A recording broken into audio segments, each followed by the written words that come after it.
Hello and welcome to the RedFlash Rundown. I'm Haley Thomas, a junior marketing and communications student here at St. Francis. Today we are talking with Rob Krimmel, head men's basketball coach, about the special family atmosphere found among his coaching staff. Known for his energetic coaching style and positive personality, Coach Krimmel has been a staple at the university since his collegiate playing years. An alumnus of St. Francis, Coach Krim played on the men's basketball team from 1996 to 2000. In 2012, after 12 seasons as an assistant coach at St. Francis, Krimmel was introduced as the 21st head coach of the program.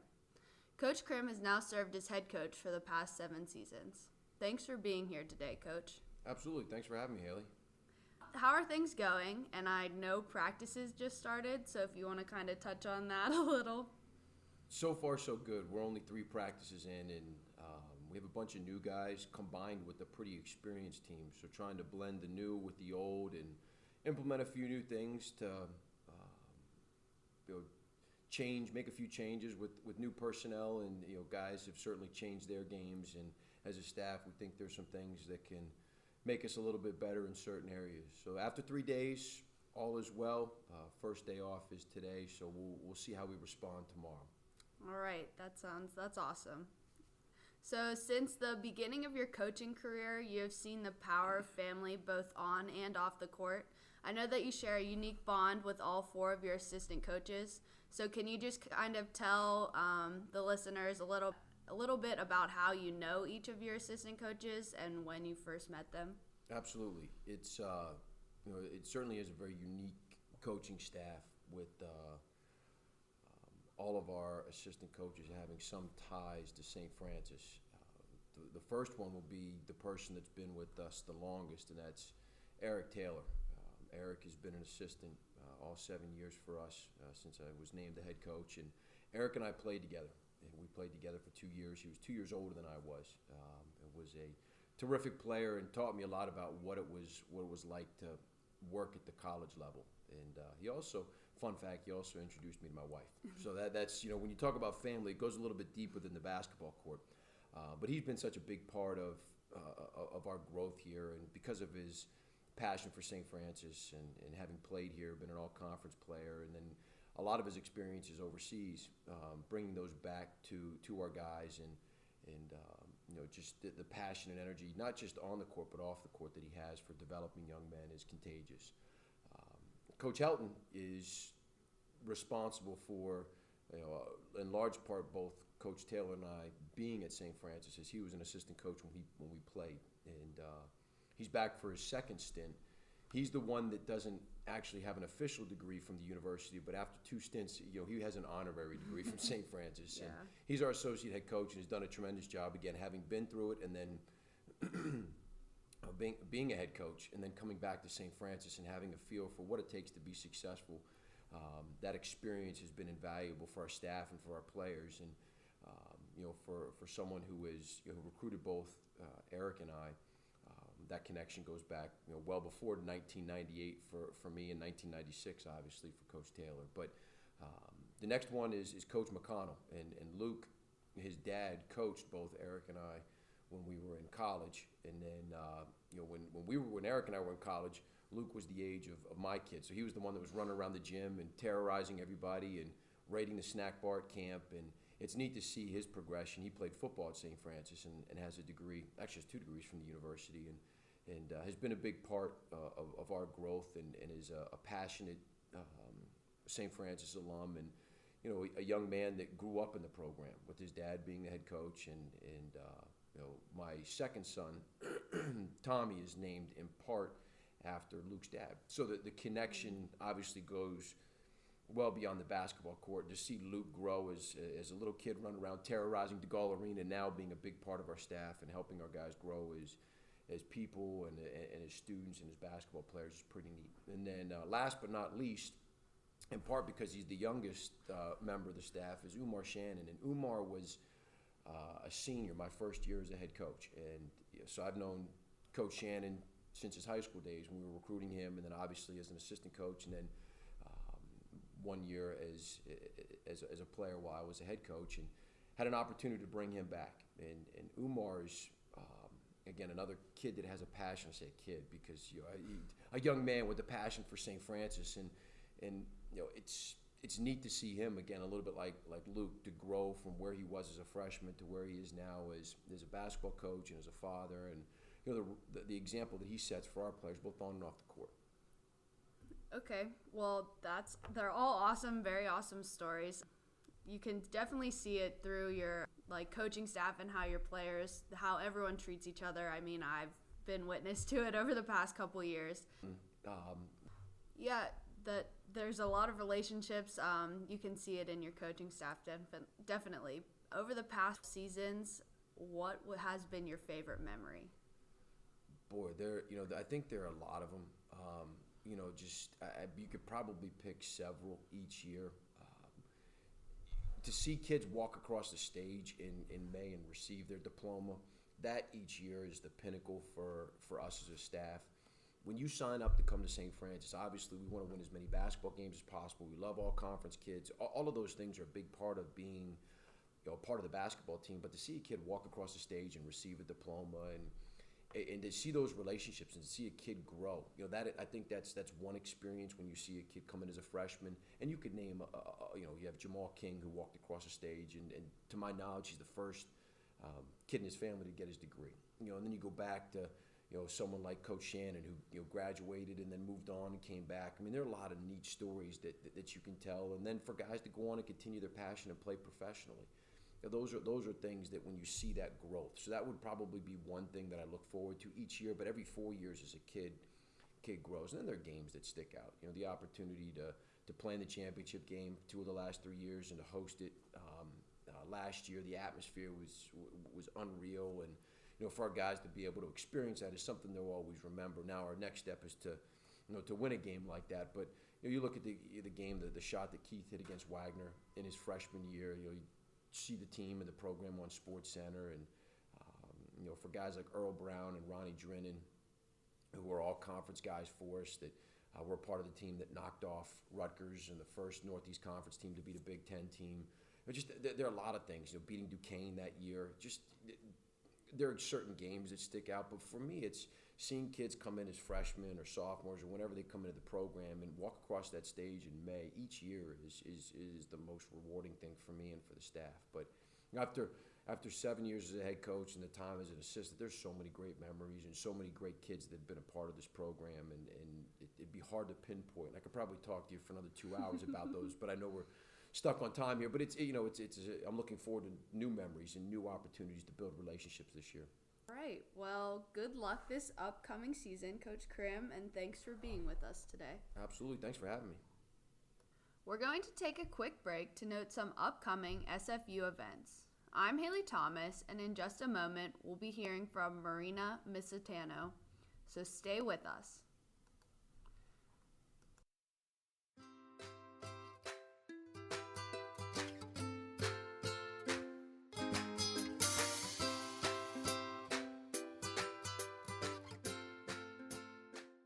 Hey everyone, it's Eric Correll, the Alumni Director at St. Francis. I hope you're enjoying another great episode of the RedFlash Rundown, which we'll get back to in just a minute after a couple quick announcements. First, have you joined the Alumni Association yet for the 2018-2019 fiscal year? If you haven't, there's still time to join and take advantage of all the benefits membership offers, including discounts at alumni events and at the bookstore, free tickets to various athletics games, and your donation supports the Alumni Association Scholarship, which benefits 8 kids on campus every year. Membership is just $30, so don't wait. Join now at francis.edu/alumni. That's francis.edu/alumni. Hey, you know about Black Friday, Small Business Saturday, and Cyber Monday, but don't forget about Giving Tuesday.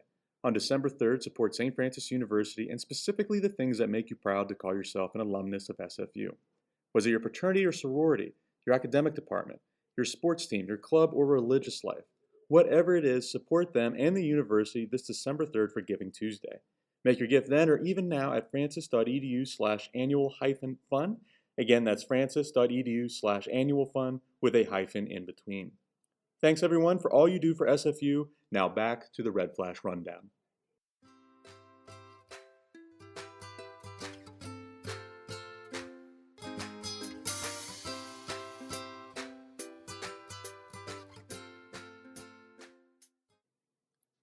Hello, St. Francis students, St. Francis alumni, and anyone else who is tuning in. Welcome to RedFlash Rundown. I'm your host, Marina Misitano. I am a junior digital media and strategic communications major here at SFU. Today we're talking with Bobby Anderson, Director of Student Engagement and Leadership Development, and Luke Trotz, Assistant Director of Student Engagement and Head Coach of the SFU ESports team. We're with them today to talk about the esports team SFU created. Thanks for being with us, Bobby and Luke. Sure thing. Thanks for having us. So how are things in student engagement? Student engagement, busy time of year. We just got wrapped up with some of our major events from the start of the year, freshman orientation and family weekend. Greek Life is in its fall new member orientation program. We're getting ready for homecoming, so it's a busy time for us, but all things are good.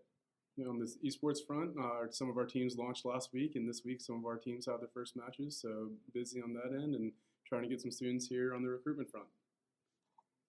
Good, I'm glad things are going well. So let's get right to it. I know that esports isn't a new thing in the United States, but it's definitely new to St. Francis students. Can you tell me exactly what esports is? In a nutshell, esports is competitive video gaming, team-based, so very similar to traditional sports where you have a set number of players on a particular roster on a team and competing against other colleges. So on the collegiate side of things with esports, collegiate esports got its start back in 2014 at Robert Morris University of Chicago, not the one in Pittsburgh. But that was the first official collegiate esports program in the U.S. And 5 years later, it's now almost 200 colleges that have it and many opportunities for competition through various leagues and tournaments. Pretty big deal. So it's basically teams competing against each other. Yeah, pretty much. And just like you would see for traditional sports, students are having their friends and families come out to their campuses to watch them. And at the professional level, you're seeing thousands of people go out to conference centers and arenas to watch people face off as well. So yeah, just like traditional sports, these teams are squaring off in front of thousands of people. Awesome. So why did St. Francis adopt esports? Like, what does esports bring to a college that people don't normally realize? I think the biggest thing that the university was excited about was the opportunity to promote the university's mission and educational offerings to a whole new market. Esports, has a tremendous following online with millions of viewers every month. And so if St. Francis can have content of its own out there to engage a whole new segment of the market that otherwise we have not engaged up to this point, it's just a tremendous opportunity. Beyond the competition side of things, but just to help more people around the country and around the world come to know who St. Francis University is. That sounds so interesting. I'm sure people want to know how to get involved. Can you give me a rundown of the recruitment process and how it's different from your typical NCAA athlete recruiting? Yeah, so for this year, all of our players are considered walk-ons since none of the students are currently recruited to our team. We had just under 75 students try out for our teams, and throughout our 5 teams, we have 31 students competing this year. So this year it was just open tryouts. Any students that wanted to try out for the team, they could. However, for fall 2020, we are looking to fully recruit incoming freshmen to compete for our program. So we've been on all of the recruiting websites like NCSA, Be Recruited, any other resource or platform that we can think of. There's Discord channels that we can use as well. Just email blasts through admissions, anything and everything. We're visiting high schools and hosting community events. So we're trying to do everything we can to spread the word and recruit students to the program. But if any students are interested, they can go to the website at francis.edu/esports and fill out our questionnaire for any incoming potential players. I think that's so awesome that we had so many people try out. I don't think people realize how many people are interested in esports. Yeah, the whole esports movement as a whole is way more massive than what I think the average person realizes. Anybody that follows gaming from their favorite celebrity players, their favorite professional teams, to just tuning into Twitch and checking out their favorite streams, those people are aware, but it's everyone else outside of that that really is not aware. I would say up until just a couple weeks ago, seeing the grand final of the Overwatch League played in Philadelphia at the Wells Fargo Center, and that was on regular network television. It was on ABC, it was on ESPN, and on Disney Plus streaming. So I think that was really the biggest first opportunity for the mainstream market to see esports in all of its glory. So, from just thinking about the opportunities for students to get involved with esports, especially in digital majors, are there many opportunities for communications majors? Oh, I think so for sure. In fact, we're going to rely on communications, and we've already talked to the faculty there, Dr. Farval, Dr. Rhodes, and others, about opportunities to help enhance the comms program here at St. Francis. Very well developed esports programs do have students who aren't just gamers, but students who maybe don't game but are really into the communications aspects of developing digital content, streaming online content, developing audio and video production skills, production management, all those kinds of aspects to where we can confidently stream out our own unique content out there to the world. We're going to rely on people who are bringing that skill set and that passion to the esports environment. So between the two, having obviously the players playing their games and being competitive, but also too from a marketing aspect, this is the digital age. People are very much into visuals and love self-authoring content. So we need to capitalize and take advantage of those resources there as well. Yeah, definitely. Coming from a comm major, it seems like there are a lot of rewarding opportunities to work with esports and expand your knowledge into something that you're not normally around. That's something that we really are in need of as well, that we currently need announcers for our games. We're currently streaming all of our matches on Twitch, but right now it's just the game audio. We don't have anyone commentating, explaining what's happening, so in order to help get buy-in and explain what's happening and to educate the campus and the community on what's happening with these games, we need people to help commentate our matches. So what games do the teams play, and how are the teams looking so far? Yeah, definitely. So the 5 game titles that we are playing are Hearthstone, League of Legends, Overwatch, Rocket League, and Super Smash Bros. Ultimate. We just started our Overwatch and Hearthstone matches last week. Unfortunately, both our Overwatch teams started their seasons with a loss, but our Hearthstone team did come out with a win. And our Smash Ultimate and Rocket League teams start their season tonight. And our League of Legends teams haven't started their official season. That doesn't start till next semester, but they competed in their first tournament this weekend, and unfortunately were knocked out in the first round. But they're looking to enter another tournament again this weekend in order to prepare for their regular season in the spring.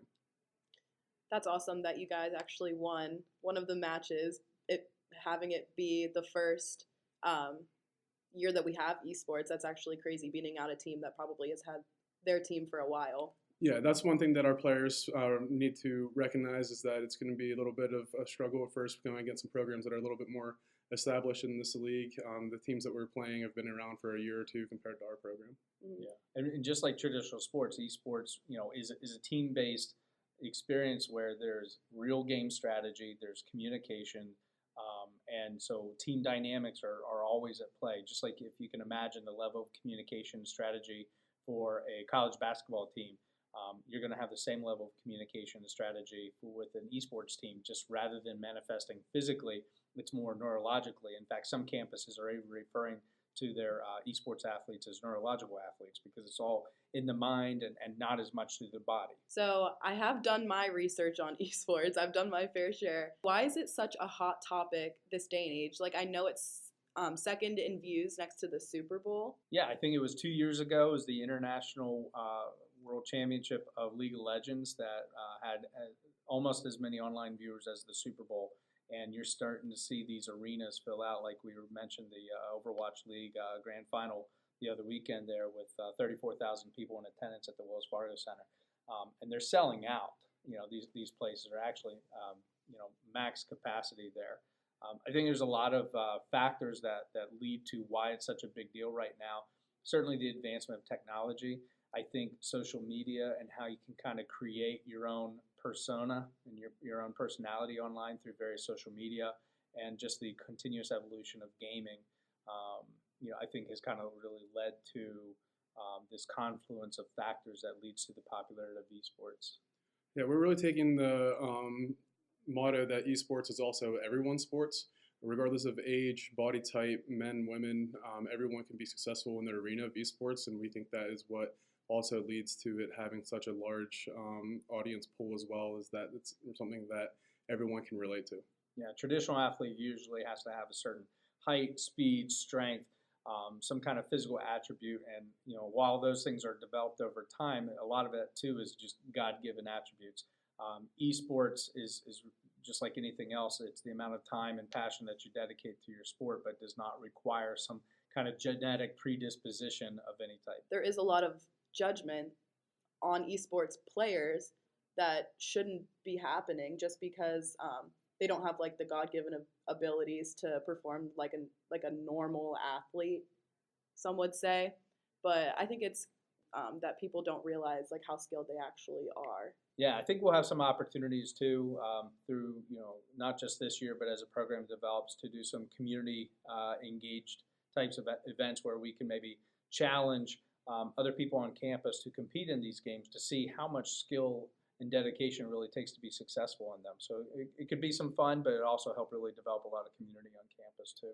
Well, I can't wait to see how esports grows in the St. Francis community. What does the future of esports look like here? Yeah, so like we said, we're trying to recruit our first recruitment class for Fall 20, but on top of that, we want to be very involved with the community. We have a community event coming up with the Johnstown Tomahawks on February 15th, 2020. And prior to that, we have our very first community fundraiser on November 2nd in Altoona. So we're trying to get involved with the community as much as possible while we spread the word of esports and how it can have an impact in the community. And I think in addition to being involved in the community and continuing to develop our team play, team dynamics, and strategy, I think there's a lot of opportunity for our friends in academia to connect to esports beyond just the competitive gaming. We had already talked about communications, but there's also a lot of leverage in special education, health sciences, neurological sciences, things that, there's a lot of opportunities for research and internships as well. So beyond the just the competitive aspect, I think there's a lot of research that can apply itself in many different disciplines. Will really help equip, I think, our graduates and kind of going into the future of technology, these emerging technologies and how it's impacting our world. Exciting things happening then. I think that might conclude our time together. Thank you so much, Luke and Bobby, for being with us today. Our pleasure. Right, until next time, this is Marina Misitano with the RedFlash Rundown. Have a great week, and make sure you keep up with your RedFlash fam on francis.edu.